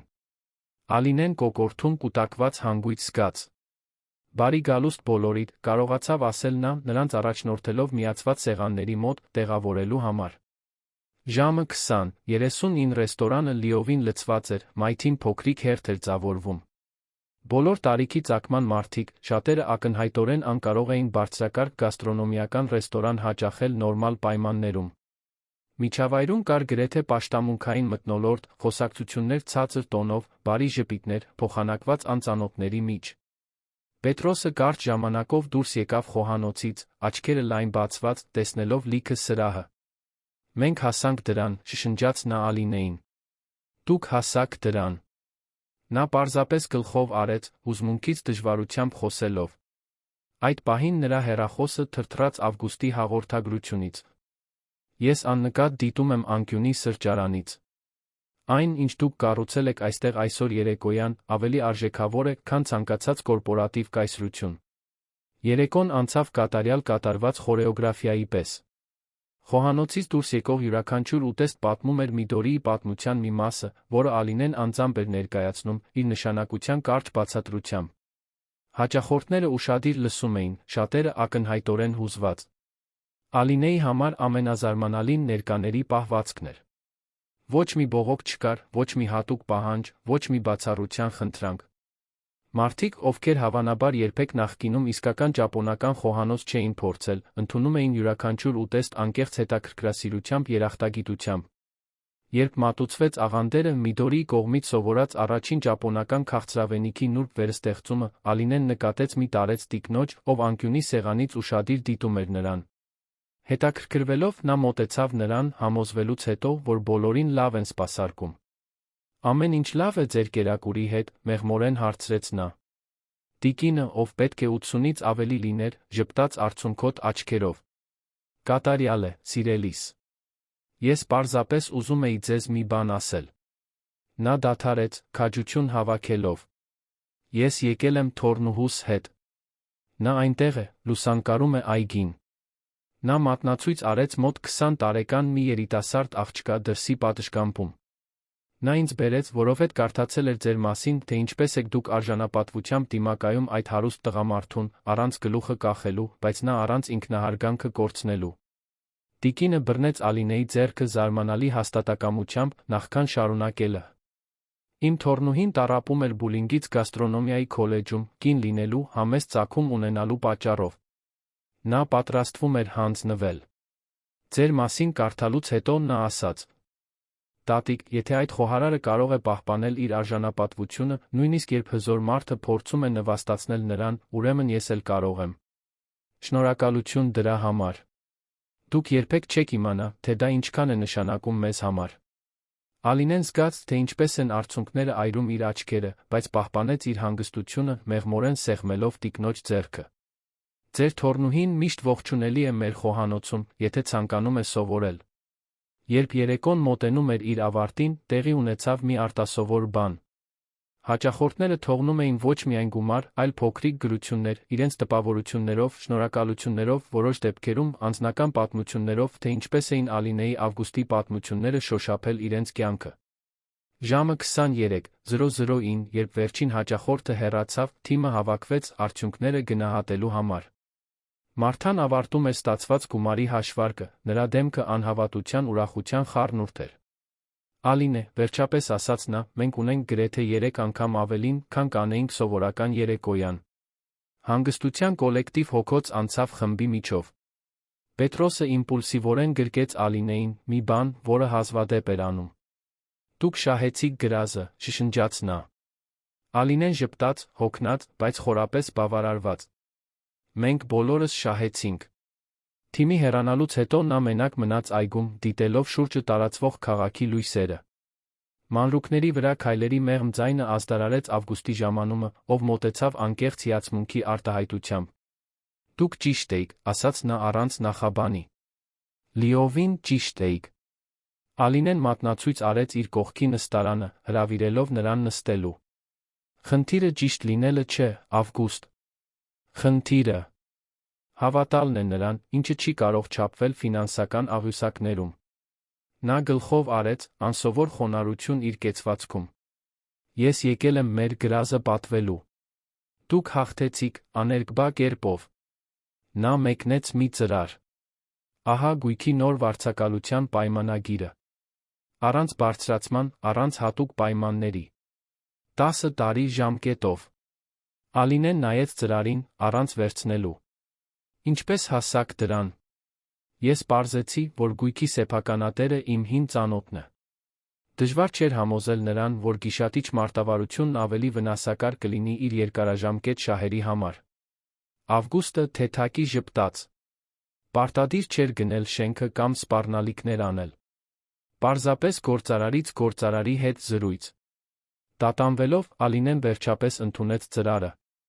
Շնորհակալ եմ։ Բայց հիշեք, գրազը 2 մասից էր բաղկացած։ Ես չեմ մոռացել, պատասխանեց Ավգուստը, կարգավորվելով նստարանին։ Դուք ասացիք, որ եթե ես պարտվեմ գրազը, ես կանեմ մի բան, որը կաներ այն երիտասարդը, ով այցելում էր մանկատներ։ Նրա աչքերը փայլեցին վճռականությամբ։ Ես պատրաստ եմ կատարել իմ մասը։ Ալինեն ժպտաց, զարմացած նրա պատրաստակամությունից։ Հայ-ճապոնական ինստիտուտը, որն այսօր այցելեց մեզ, աշխատում է ճապոնական ծագում ունեցող կարիքավոր երեխաների հետ։ Նրանք ունեն սննդի ծրագիր, որը ֆինանսական դժվարություններ ունի։ Կատարված է համարվում, անմիջապես պատասխանեց Ավգուստը։ Բայց ես ուզում եմ ավելին անել, քան պարզապես չեք ուղարկել։ Ինչ-որ բան, թե ինչպես նա ասաց դա, ստիպեց Ալինեին ավելի ուշադիր ուսումնասիրել նրան։ Ինչ ունեք մտքում։ Ավգուստը խորը շունչ քաշեց, պատասխանելուց առաջ, կարծես պատրաստվում էր բացահայտել խորապես անձնական մի բան։ Երբ առաջին երեկոյան դուրս եկա ռեստորանից, այգում մեր խոսակցությունից հետո ժամեր շարունակ քայլում էի կենտրոնով, մտածելով այն ամենի մասին, ինչ Միդորին ինձ սովորեցրել էր։ Այն մասին, թե ինչպես էի ես շեղվել այդ արժեքներից։ Նա դադարեց, խնամքով ընտրելով բառերը։ Ես հասկացա, որ չեմ ուզում պարզապես պատահական նվիրատվություններ կամ խորհրդանշական ժեստեր անել։ Ես ուզում եմ վերակառուցել իմ այն մասը, որը կորել էր։ Եվ հետո դուք եկաք ինձ մոտ, մեղմորեն լրացրեց Ալինեն։ Նրա աչքերը հանդիպեցին նրա աչքերին, զարմանալիորեն խոցելի մի մարդու համար, ով սովոր էր թաքցնել իր զգացմունքները։ Մտածեցի, որ միասին հիմնադրամ ստեղծենք։ Ոչ միայն նվիրատվությունների համար, այլ այն արժեքները սովորեցնելու համար, որոնք ներկայացնում էր ձեր մայրը, արժանապատվություն, հարգանք, կոտրվածը վերանորոգելու արվեստը։ Մենք կարող էինք օգտագործել նրա անունը, եթե թույլ տաք։ Ալինեն զգաց զգացմունքների ալիք, որը չէր սպասում։ Միդորի հիմնադրամը, շշնջաց նա, փորձելով, թե ինչպես է հնչում։ Սկզբի համար մենք կարող էինք կրթաթոշակներ սահմանել երիտասարդ խոհարարների համար, հատկապես կարիքավոր համայնքներից կամ ճապոնական ժառանգություն ունեցողների համար։ Նրա ոգորությունը նկատելիորեն աճում էր, մանրամասնելով գաղափարը։ Ճապոնական մշակույթի վերաբերյալ սեմինարներ, փոխանակումներ Տոկիոյի հետ, խոհարարության դասեր երեխաների համար։ Ինչու՞ դա անել ինձ հետ, ընդհատեց Ալինեն, անկեղծորեն հետաքրքրվելով։ Դուք կարող էիք այդ հիմնադրամը ստեղծել մենակ։ Ավգուստը տատանվեց, հազվագյուտ անորոշության պահ արագ վճռական որոշումների սովոր մարդու համար։ Որովհետև առանց ձեզ, դա պարզապես կլիներ կորպորատիվ սոցիալական պատասխանատվությանս մեկ նախագիծ։ Ձեզ հետ։ Նա դադարեց, ճիշտ բառերը փնտրելով։ Ձեզ հետ, դա իսկապես կպատվեր Միդորիի ժառանգությունը։ Դա կլիներ Կինցուկի գործողության մեջ, կոտրվածը ոսկով վերանորոգելը, սպիները գեղեցիկ բանի վերածելով։ Հաջորդած լռությունը լի էր հնարավորություններով։ Այգու լապտերները պարող ստվերներ էին գցում նրանց դեմքերին, շրջակա քաղաքը շարունակում էր իր հեռավոր աղմուկը, բայց այնտեղ, հանգստության այդ փոքրիկ օազիսում, ինչ-որ նոր բան էր ծնվում, անհավանական գործընկերություն, որը հիմնված էր փոխադարձ հարգանքի սերունդներ ու մայրցամաքներ հատող ընդհանուր պատմության վրա։ Ես պետք է մտածեմ դրա մասին, վերջապես պատասխանեց Ալինեն։ Դա այն որոշումը չէ, որը կարող եմ իմպուլսիվ կայացնել։ Լիովին հասկանում եմ, Ավգուստը գլխով արեց, վեր կենալով։ Դուք ինձ սովորեցրիք համբերության արժեքը։ Երբ նա պատրաստվում էր հեռանալ, Ալինեն նկատեց մի տարբերություն նրա կեցվածքում, ամբարտավանության ծանրությունը փոխարինվել էր գրեթե երիտասարդական թեթությամբ, կարծես ներքին ինչ-որ արգելք վերջապես կոտրվել էր։ Ավգուստ, կանչեց նա, երբ նա արդեն գրեթե այգու ելքի մոտ էր։ Ինչ արեցիք այդ ծաղկամանի հետ, որը մայրս վերանորոգեց։ Անկեղծ ժպիտ լուսավորեց նրա դեմքը։ Այն իմ աշխատասենյակում է, ապակե զանգի տակ։ Առաջին բանն է, որ տեսնում եմ ամեն առավոտ, երբ գալիս եմ, վերջինը նախքան հեռանալը։ Նա դադարեց, մեղմորեն ավելացնելով. Դա միակ իսկապես անփոխարինելի առարկան է, որ ես ունեմ։ Վերջին գլխով անելով նա անհետացավ գիշերվա մեջ, թողնելով Ալինեին մենակ իր մտքերի կայացվելիք կարոր որոշման հետ։ Ոսկե սպիներ 3 ամիս էր անցել հարգանքի գիշերից։ Այն, ինչ սկսվել էր որպես եզակի իրադարձություն, նրբորեն վերածվեց Սակուրայի կենտրոնական փիլիսոփայության։ Թե ռեստորանը վերադարձել էր գների սովորական համակարգին, հիմնարար ինչ-որ բան փոխվել էր վայրի մթնոլորտում, մի իսկություն, որը գերազանցում էր գաստրոնոմիական գերազանցությունը, դիպչում էր ավելի խորը, ավելի մարդկային բանի։ Ալինեի Ավգուստի պատմությունը, խնամքով փաստագրված Լաուրա Մոնթեյանի կողմից հաջորդող հոդվածների շարքում, ոգեշնչեց զրույցներ աշխատավայրում արժանապատվության, միջմշակութային հարգանքի անձնական քավության հնարավորության մասին։ Սակուրան, որը ժամանակին պարզապես բարձրակարգ ճապոնական ռեստորան էր կենտրոնում, այժմ համարվում էր ավելի մեծ բանի խորհրդանիշ։ Կիրակի առավոտյան, երբ ռեստորանը փակ էր հաճախորդների համար, Ալինեն աշխատում էր գարնանային մենյուի նոր ուտեստների վրա։ Խոհանոցը, սովորաբար ակտիվության ձայների մրրիկ, լուռ էր, բացառությամբ ցածր կրակով պատրաստվող դաշի արգանակի պարբերական փրփուրի։ Հետնամասի դռան զանգի ձայնը ընդհատեց նրա կենտրոնացումը։ Ձեռքերը գոգնոցով չորացնելով նա գնաց բացելու, զարմացած տեսնելով Ավգուստին, ոչ թե այն կոկիկ գործարարին անթերի հագուստով, ով վերջին շաբաթների ընթացքում դարձել էր ռեստորանում աննկատ, բայց կանոնավոր ներկայություն, այլ տեսանելիորեն հոգնած մարդու, խորը աչքերի տակ մուգ շրջանակներով չսափրված մորուքով, որը նա երբեք նախկինում թույլ չէր տվել, որ աշխարհը տեսնի։ Ավգուստ։ Ինչ-որ բան պատահել է։ Նա տատանվեց շեմին, կարծես վերանայում էր գալու իր որոշումը։ Ներողություն, որ առանց նախազգուշացման հայտնվեցի։ Ես։ Նրա ձայնը կարճ ժամանակով խզվեց։ Պետք էր խոսել մեկի հետ, ով կհասկանար։ Ինչ-որ բան նրա դեմքի անսովոր խոցելիության մեջ ստիպեց Ալինեին լիովին բացել դուռը։ Մտեք։ Ես թեյ կպատրաստեմ։ Խոհանոցին կից փոքրիկ սենյակում, որտեղ Ալինեն երբեմն մատակարարներ էր ընդունում, նրանք լուռ նստեցին, մինչ նա բուրավետ կանաչ թեյ էր մատուցում։ Ավգուստը բաժակը բռնեց երկու ձեռքով, կարծես մխիթարություն գտնելով ճենապակու պարզ ջերմության մեջ։ Երեկ երեկոյան Տոկիոյից լուրեր ստացա, վերջապես ասաց նա, ձայնը զսպված, բայց լարված։ Մանկատունը, որը ես այցելում էի դեռահասության տարիներին, ուր ձեր մայրը ինձ տանում էր, պատրաստվում է փակվել։ Ֆինանսական խնդիրներ, կառավարական քաղաքականության փոփոխություններ, շենքը շտապ վերանորոգման կարիք ուներ։ Ալինեն գլխով արեց, թույլ տալով նրան շարունակել իր սեփական տեմպով։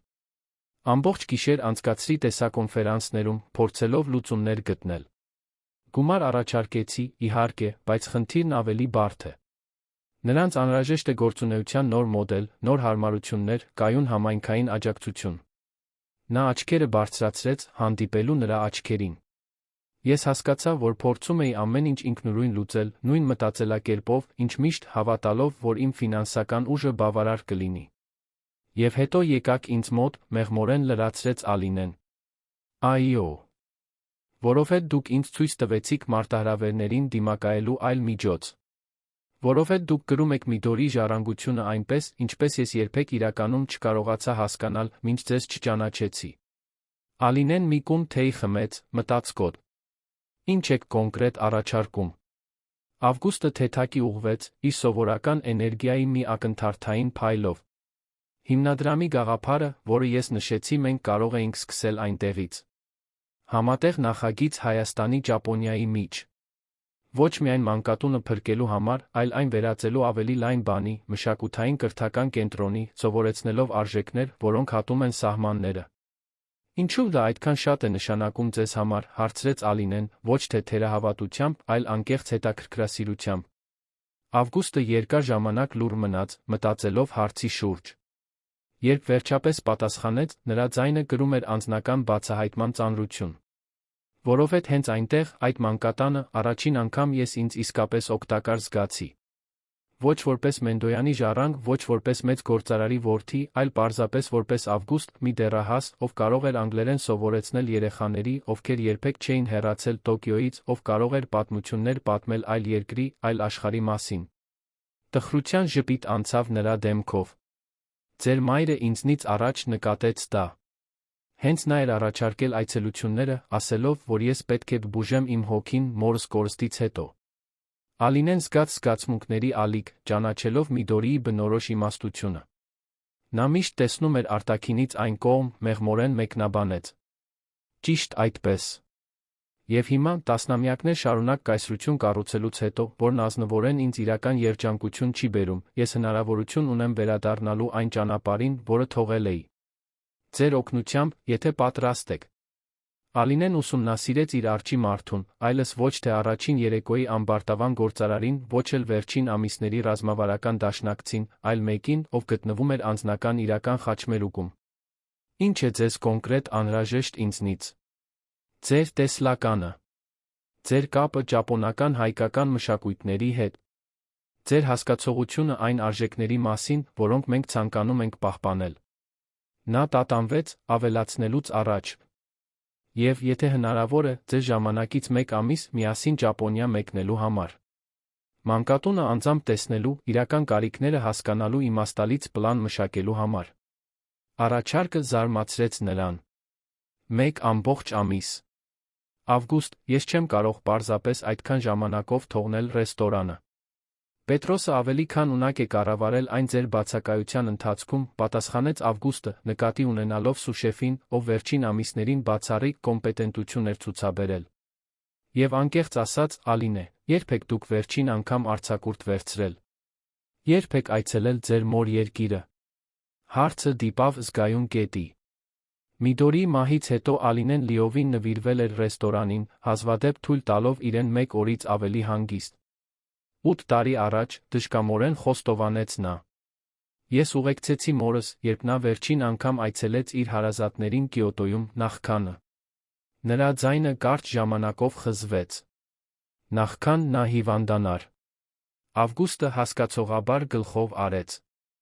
Դա դիտարկեք որպես երկակի ճանապարհորդություն, հարգել նրա ժառանգությունը, միաժամանակ վերակապվել ձեր սեփական արմատներին։ Ալինեն վեր կացավ, քայլելով դեպի փոքրիկ պատուհանը, որը դուրս էր գալիս այգի։ Գարունը սկսում էր փոխել սակուրայի ծառերը, փոքրիկ վարդագույն բողբոջները խոստանում էին ծաղիկների պայթյուն առաջիկա շաբաթներին։ Նրա արտացոլումը ապակու մեջ ցույց էր տալիս մի դեմք, որը բաժանված էր տատանման ավելի խորը ինչ-որ բանի մեջ, մի կարոտ, որը նա ինքն էլ լիովին չէր ճանաչել։ Ես պետք է խորհրդակցեմ թիմի հետ, վերջապես ասաց նա։ Դա այն որոշումը չէ, որը կարող եմ ինքնուրույն կայացնել։ Այս ռեստորանը իմից բացի 7 ընտանիք է պահում։ Լիովին հասկանում եմ։ Վերցրեք այնքան ժամանակ, որքան անհրաժեշտ է։ Այդ կեսօրին Ալինեն հավաքեց Սակուրայի ամբողջ անձնակազմին անկեղծ զրույցի համար։ Նա բացատրեց Ավգուստի առաջարկը, Տոկիոյի մանկատան իրավիճակը, թե ինչ կնշանակեր ռեստորանի համար, եթե նա 1 ամսով բացակայեր։ Ի զարմանս նրա, առաջինը Պետրոսը խոսեց, երբ նա ավարտեց իրավիճակը ներկայացնելը։ Դուք պետք է գնաք, ասաց նա անսովոր հաստատակամությամբ։ Ոչ միայն մանկատան կամ ձեր մոր հիշատակի համար, այլ ձեր սեփական անձի համար, Ալինե։ Մարթան, տան ամենահին մատուցողուհին, համաձայնության նշանով գլխով արեց։ 5 տարի է, ինչ դուք ոչ մի իրական արձակուրդ չեք վերցրել։ Տիկին Միդորիի մահից հետո դուք գրեթե ապրում եք այս պատերի ներսում։ Մեկ առ մեկ, մյուս աշխատակիցները նմանատիպ աջակցություն հայտնեցին։ Խոհանոցի երիտասարդ օգնական Ռոդրիգոն, ամաչկոտ, բայց վճռական, ավելացրեց. Տիկինը միշտ մեզ սովորեցրել է հավասարակշռության ներդաշնակության մասին ուտեստներում։ Բայց ինչ կյանքում։ Տղայի պարզ խոսքերը նրան անսպասելի ուշքնությամբ հարվածեցին։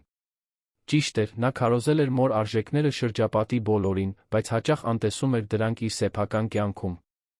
2 շաբաթ անց Ալինեն գտնվում էր Զվարթնոցի միջազգային օդանավակայանում, իր կողքին խնամքով պատրաստված ճամպրուկ, անձնագիրը փաստաթղթերը կարգին։ Ավգուստը ժամանեց ժամանակին, ուղեկցությամբ Կարլոս Դրումյանի, ով եկել էր հրաժեշտ տալու։ Պատրաստ եք, հարցրեց Ավգուստը, նկատելով լարվածությունը նրա դեմքին։ Առաջին անգամն է, որ ճանապարհորդում եմ այն օրվանից։ Նա չավարտեց նախադասությունը, բայց դա անհրաժեշտ չէր։ Երկուսն էլ գիտեին, որ սա ոչ միայն գործնական ճանապարհորդություն էր, այլ զգացմունքային ճանապարհորդություն։ Մենք կվերադառնանք 1 ամսից, հավաստիացրեց Ավգուստը, դիմելով ոչ միայն Ալինեին, այլ Կարլոսին, ով հայրական հետաքրքրությամբ դիտում էր փոխազդեցությունը։ Մանկատան համար կոնկրետ պլանով, հուսով եմ, Միդորի հիմնադրամի համար։ Տոկիոյի երկար թռիչքի ընթացքում Ալինեն դիտում էր, թե ինչպես էր Ավգուստը հեշտությամբ փոփոխվում։ Ապագա հիմնադրամի իրավական կառուցվածքի վերաբերյալ գործնական քննարկումների ավելի անձնական խոսակցությունների մեջ, կիսվելով Ճապոնիայում իր դեռահասության հիշողություններով ուշադիր լսելով, երբ նա խոսում էր իր մոր մասին։ Նրանում կար մի թեթություն, որը արմատապես հակադրվում էր այն մարդու հետ, ով մտել էր Սակուրա առաջին երեկոյան, կարծես զրահի շերտերը աստիճանաբար հեռացվել էին։ Տոկիո ժամանումը Ալինեի համար անիրական փորձ էր, մոր պատմությունների միջոցով ժառանգված կարոտի ժամանակակից մեգապոլիսը մեծահասակների աչքերով տեսնելու նորության խառնուրդ։ Ավգուստը սենյակներ էր ամրագրել ավանդական Ռյոկանում, շքեֆ հյուրանոցի փոխարեն, բացատրելով, որ ցանկանում էր, որ փորձը իսկական լիներ, ոչ թե պարզապես հարմարավետ։ Հաջորդ առավոտյան, ճապոնական ավանդական նախաճաշից հետո, նրանք վերջապես այցելեցին մանկատուն։ Շենքն ավելի համեստ էր, քան Ալինեն պատկերացրել էր, երկհարկանի կառույց, շրջապատված փոքրիկ խնամված այգով, չնայած կառույցի վրա մաշվածության ակնհայտ նշաններին։ Մուտքի մոտ, մարած ցուցանակի վրա ճապոներենով գրված էր անունը՝ ծաղկող սակուրաների տուն։ Նրանց ընդունեց տնօրեն Տիկին Թանաքյանը, 70 տարեկան մի տիկին, ով անմիջապես ճանաչեց Ավգուստին, գրկելով նրան այնպիսի ծանոթությամբ, որը զարմացրեց Ալինեին։ Սահուն ճապոներենով նա Ալինեին ներկայացրեց որպես Միդորիի դուստրը բառեր, որոնք ստիպեցին տարեց կնոջ աչքերը լայն բացվել ճանաչումից։ Միդորի-սան։ Իհարկե, ես նրան հիշում եմ կատարյալ, բացականչեց տնօրենը, ուշադիր ուսումնասիրելով Ալինեի դեմքը։ Դուք նրա աչքերն ունեք։ Լի նուրբ ու ժով։ Հաջորդող ժամերի ընթացքում նրանք շրջեցին հաստատությունում, զրուցելով աշխատակիցների հետ, շփվելով երեխաների հետ։ Ալինեն Ավգուստին դիտում էր աճող հիացմունքով։ Նա անունով ճանաչում էր շատ ավագ աշխատակիցների, հարցնում էր նրանց ընտանիքների մասին, իսկ երեխաների հետ ցուցաբերում էր համբերություն-բարություն, որոնք կարծես բնականաբար էին ի հայտ գալիս։ Կարծես իր ավելի իսկական տարբերակն էր ի հայտ գալիս այդ միջավայրում։ Իմպրովիզացված դասասենյակում մոտ 8 տարեկան մի աղջիկ ամաչկոտորեն մոտեցավ Ալինեին, առաջարկելով ցրուի տեսքով փոքրիկ օրիգամի։ «Ձեզ համար», ասաց ճապոներեն։ «Որովհետև ձեր աչքերը տխուր են թվում, երբ ժպտում եք»։ Երեխայի խորաթափանց դիտարկումը նրան անպատրաստ բռնեց։ Ալինեն ընդունեց նվերը հարգալից խոնարհումով։ «Շնորհակալ եմ։ Շատ խորաթափանց եք այդքան երիտասարդի համար»։ Աղջիկը ժպտաց, բացահայտելով բացակայող արջի ատամը։ Հիրոկո սենսեյը ասում է, որ մենք պետք է միշտ դիտենք մարդկանց կոկորոն, ոչ թե պարզապես նրանց դեմքերը։ Կոկորո։ Սիրտ ոգի, մեղմորեն թարգմանեց Ավգուստը, մոտենալով։ Դա ճապոնական հասկացություն է, որը ճշգրիտ թարգմանություն չունի մեր արմատյան լեզուներում։ Ինչ որ բան սրտի, մտքի ոգու միջ։ Հաջորդած ճանապարհորդությունը ինտենսիվորեն վերափոխող էր երկուսի համար էլ։ Հաջորդ շաբաթների ընթացքում նրանք խորապես ընկղմվեցին ճապոնական մշակույթի մեջ, ոչ թե որպես զբոսաշրջիկներ, այլ որպես ուխտավորներ, փնտրելով նշանակալի կապեր։ Նրանք այցելեցին հին տաճարներ, որտեղ Միդորին աղոթել էր, գտան Ալինեի հեռավոր հարազատներին Կիոտոյում, ովքեր նրան ընդունեցին ճանաչման արդյունքներով, երկար ժամեր անցկացրին տեղական իշխանությունների, ճարտարապետների, մանկավարժների հետ հանդիպումներում, մշակելով մանկատունը վերափոխելու հավակնոտ, բայց իրագործելի պլան։ Երեկոյան, պարզ ընթրիքների ժամանակ փոքրիկ ընտանեկան ռեստորաններում, նրանք ժամերով խոսում էին ոչ միայն նախագծի մասին, այլ իրենց կյանքի արժեքների երազանքների մասին, որոնք տարիներ շարունակ պահել էին։ Նրանց մեջ ծաղկեց հարգալից մտերմություն, հիմնված ոչ թե սիրավեպի, այլ հոգիների փոխադարձ ճանաչման վրա, որոնք ինչ-որ կերպ կիսում էին ընդհանուր ճանապարհորդություն, չնայած իրենց արմատապես տարբեր ծագումներին։ Հայաստան վերադառնալու նախօրեին, երբ նրանք թեյ էին վայելում Ռյոկանի պատշգամբում, դիտելով լիալուսինը ավանդական տանիքների վերում, Ավգուստը վերջապես հարցրեց մի բան, որը կարծես ծանրություն էր նրա մտքում։ «Զղջո՞ւմ եք, որ համաձայնեցիք գալ»։ Ալինեն ժպտաց, գլխով անելով։ «Ընդհակառակը։ Այս ճանապարհորդությունը ինձ բերեց մի բան, որը ես նույնիսկ չգիտեի, որ փնտրում էի վերակապում իմ ժառանգության հետ, բայց նա ինձնից այն մասերի հետ, որոնք անտեսել էի։ Ես դա նկատում եմ», մեկնաբանեց նա, նրան նայելով նուրբ ուշադրությամբ։ «Ձեր մեջ հիմա մի հանգստություն կա, որը նախկինում չկար»։ Նա մտածեց նրա խոսքերի շուրջ, ճանաչելով դրանց ճշմարտությունը։ Միգուցե այն պատճառով, որ վերջապես հասկացա մի բան, որը մայրս միշտ փորձում էր ինձ սովորեցնել, որ նրա հիշատակը հարգելը չի նշանակում պարզապես պահպանել այն, ինչ նա կառուցել է, այլ շարունակել աճել, զարգանալ, այնպես, ինչպես նա կցանկանար ինձ համար։ Ավգուստը հասկացողաբար գլխով արեց։ Մի պահից հետո նա իր բաճկոնի ներքին գրպանից հանեց վաշի թղթից փոքրիկ փաթեթ։ «Ես մի բան ունեմ ձեզ համար»։ Գտա Կիոտոյի փոքրիկ հնաոճ իրերի խանութում, երբ դուք այցելում էիք ձեր հարազատներին։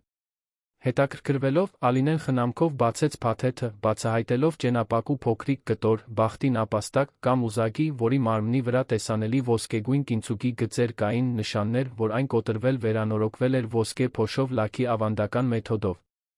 «Գեղեցիկ է», շշնջաց նա, նուրբ կտորը ձեռքերում շրջելով, հիանալով, թե ինչպես էին ոսկե սպիները ստեղծում եզակի նախշեր, որոնք ընդգծում էին, այլ ոչ թե նվազեցնում, առարկայի գեղեցկությունը։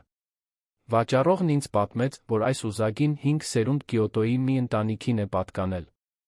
Այն կոտրվել է 1923 թվականի երկրաշարժի ժամանակ, վերանորոգվել, ապա նորից կոտրվել Երկրորդ համաշխարհային պատերազմի ռմբակոծությունների ժամանակ։ Ամեն անգամ, երբ կոտրվել է, այն վերականգնվել է ոսկուս մեկ գծով։ Ավգուստը դադարեց, շարունակելուց առաջ։ Կարծում էի, որ դա հարմար խորհրդանիշ կլինի մեր հիմնադրամի համար, այն գաղափարը, որ այն, ինչ կոտրվել է, կարող է ոչ միայն վերանորոգվել, այլ վերածվել էլ ավելի արժեքավոր բանի, հենց սպիների միջոցով։ Ալինեն զգաց, թե ինչպես են արցունքները սպառնում հայտնվել, բայց զսպեց դրանք, ընդունելով նվերը ավանդական խոնարհումով։ «Շնորհակալ եմ։ Կատարյալ է»։ Վերադառնալով Հայաստան, Ալինեն նոր հեռանկարով վերադարձավ Սակուրա։ Ճանապարհորդությունը ոչ միայն ամրապնդել էր Միդորի հիմնադրամի պլանները, այժմ երկու երկրներում միաժամանակ ստեղծման գործընթացում գտնվող իրավական կազմակերպություն, այլ վերակենդանացրել էր նրա գիրքը այն աշխատանքի նկատմամբ, որը նա միշտ սիրել էր։ Ռեստորանը բարգավաճում էր Պետրոսի ժամանակավոր ղեկավարության ներքո, ով ներդրել էր փոքրիկ նորամուծություններ, որոնք Ալինեն, ի զարմանս իրեն, որոշեց պահպանել։ Երբեմն մեզ թարմ աչքեր են պետք, տեսնելու հնարավորություններ, որոնք միշտ այնտեղ էին, մեկնաբանեց նա թիմի հանդիպման ժամանակ, որը նշանավորեց նրա վերադարձը։ Մի հանգիստ երեկո իր վերադարձից 3 շաբաթ անց Ալինեն ավարտում էր նոր մենյուի մանրամասները, երբ նկատեց մի արտացոլում խոհանոցի պատուհանի ապակու մեջ։ Մի պահ նա կարող էր երդվել, որ տեսավ մոր հանգիստ ժպիտը։ Շրջվելով նա գտավ միայն դատարկ խոհանոցը, բայց պահը խաղաղության ավարտի տարօրինակ զգացում բերեց։ Նրա հեռախոսը զանգեց, Ավգուստը էր, Միդորի հիմնադրամի կրթաթոշակառուների առաջին խմբի մասին ուրախալի լուրերով, ովքեր կսկսեին իրենց գործունեությունը հաջորդ ամիս։ Զրուցելիս Ալինեն դիտում էր փոքրիկ ուզագիին, իր ոսկե սպիներով, որն այժմ պատվավոր տեղ էր զբաղեցնում դարակում, մոր լուսանկարի կողքին։ Տնօրեն Թանաքյանը այսօր զանգահարեց ինձ, մեկնաբանեց Ավգուստը, ոգորությունն ակնհայտ իր սովորաբար զսպված ձայնում։ Մանկատան երեխաները անգիր են անում կինցուգիի մասին այդ արտահայտությունը, որը դուք գրել եք նրանց համար։ Ալինեն ժպտաց, հիշելով փոքրիկ քարտը, որը թողել էր նորոգված մանկատանը, որտեղ այժմ աննկատ ցուցանակը նշում էր Ալաս Միդորի Թանաքյան, նոր գրադարանում։ Դա գեղեցիկ պատկեր է կյանքում կրելու համար, այն գաղափարը, որ մեր կոտրվածքները խախտումները, երբ խնամքով վերանորոգվում են, կարող են ստեղծել էլ ավելի գեղեցիկ եզակի բան։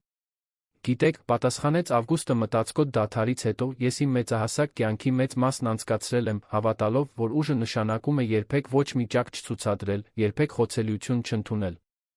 Եվ հիմա հասկանում եմ, թե ինչ էր Միդորին փորձում ինձ սովորեցնել այդքան տարիներ առաջ, որ իսկական ուժը մեր կոտրվածքները ճանաչելու դրանք վերանորոգելու թույլտվության քաջությունն է, նույնիսկ եթե սպիները տեսանելի մնան։ Նրա ձայնը թեթակի կատակային երանգ ստացավ։ Ինձ պարզապես 30 տարի նրա դստեր հետ բախում պահանջվեց, վերջապես հասկանալու դասը։ Ալինեն ծիծաղեց, թեթ անկեղծ ձայնով, որն արձագանքեց լուռ խոհանոցում։ Որոշ դասերին ճիշտ ժամանակ է պետք, յուրացվելու համար։ Ինչպես լավ դաշին, որը պետք է դանդաղ եփվի, իր ամբողջ խորությունը զարգացնելու համար։ Խոսում եք որպես իսկական շեֆ։ Հրաժեշտ տալուց հետո Ալինենս մի քանի րոպե մնաց խոհանոցում, մտածելով այն արտասովոր ճանապարհի մասին, որը կյանքը տարել էր վերջին ամիսներին, ամբարտավան գործարարի հետ լարված բախումից մինչ անհավանական գործընկերության ծնունդը, որն այժմ ազդում էր կյանքերի վրա երկու մայրցամաքներում։ Սակուրան շարունակում էր մնալ նրա սիրտը, այն վայրը, որտեղ մոր հիշատակը ապրում էր յուրաքանչյուր խնամքով պատրաստված ուտեստի միջոցով։ Բայց հիմա կար նա հիմնադրամը, այդ ժառանգության ընդլայնումը, որը հասնում էր ռեստորանի պատերից այն կողմ, նոր հնարավորություններ ստեղծելով երիտասարդների համար, ովքեր, ինչպես ինքը մի օր, փնտրում էին իրենց տեղը երկու աշխարհների մեջ։ Փոքրիկ զոհասեղանին, որտեղ Միդորի լուսանկարը խաղաղ ժպտում էր, Ալինեն թարմ սակուրայի ծաղիկների դասավորություն դրեց, հատուկ Ճապոնիայից բերված։ Շնորհակալ եմ, մայրիկ, մեղմորեն շշնջաց նա ճապոներենով։ Ինձ սովորեցնելու համար, որ որոշ դռներ բացվում են միայն այն ժամանակ, երբ մենք թույլ ենք տալիս մեզ դիմակայել նրանց, ովքեր փորձում են նվազեցնել մեզ, ոչ թե զայրույթով, այլ այն անսասան արժանապատվությամբ, որը դուք միշտ մարմնավորել եք։ Դրսում Երանի գիշերային երկինքը փայլում էր միլիոնավոր լույսերով, ոչ այնքան տարբեր, մտածեց Ալինեն, ոսկու գծերից, որոնք անցնում էին կինցուգիի կտորներով, փխրունությունը վերածելով գեղեցկության, իսկ ցավը արվեստի։ Ինչպես քաղաքը, որը երբեք չէր քնում, իր հակասություններով բացահայտված սպիներով, նրա սեփական ճանապարհորդությունը շարունակվում էր, անկատար, երբեմն կոտրված, բայց միշտ առաջ շարժվող յուրաքանչյուր ճակ լցված փորձառությունների ոսկով, որոնք կերտել էին նրան։ Սիրելի ունկնդիրներ, հուսով ենք, որ Ալինեի Ավգուստի պատմությունը շոշափել է ձեր սրտերը։ Արժանապատվության վերափոխման այս ճանապարհորդությունը հիշեցնում է մեզ, որ ինչպես կինցուգիում, մեր սեփական սպիները կարող են դառնալ ոսկե գծեր, որոնք մեզ դարձնում են եզակի ավելի գեղեցիկ։ Հավասարապես հուզիչ պատմություններ շարունակելու համար մենք հատուկ երկացանք ենք պատրաստել մարդկային ճկունությունը նշող պատմություններով։ Գտեք այն այստեղ, սեղմելով ձախ կողմում։ Եթե այս պատմությունը արձագանքել է ձեզ, մի մոռացեք բաժանորդագրվել մեր ալիքին հավանել այս տեսանյութը։ Ամեն օր մենք ներկայացնում ենք օրիգինալ պատմություններ, որոնք ուսումնասիրում են հայկական կյանքի բարդությունը իր բոլոր նրբերանգներով։